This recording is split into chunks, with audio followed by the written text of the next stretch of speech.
আজকের গল্প দুধের হাঁড়ি আর দুই বিড়াল। ওই দেখ টুনি, দুধের হাঁড়ি বসানো। আজকে মনে হচ্ছে আমাদের খাবারটা বেশ জমবে।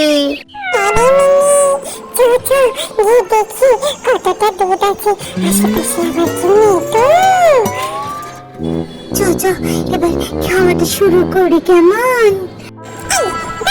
আমি তো থেকে বড় না, আমি আগে খাবো। এখানে আবার বড় ছোটর কথা করতে কে এলো টুনি? আমি আগে দেখেছি, আমি খাবো। তুই পরে দেখেছিস, তুই পরে খাবি বুঝলি? আরে আরে দাঁড়াও দাঁড়াও, তোমরা এরকম ভাবে ঝগড়া করো না। আরে তোমাদের সমান ভাগে দুধ আমি ভাগ করে দিচ্ছি। নাও, এই এক গ্লাস টুনির, এই এক গ্লাস মিনির।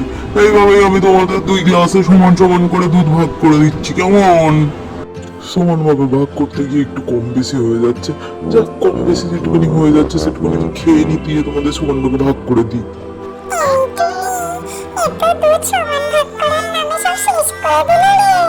ঠক জচ্চুর বদর একটা। হা হা হা হা। শোন, এবার থেকে আমরা যা পাই ঝগড়া না করে সমান ভাগে ভাগ করে নেব, কেমন?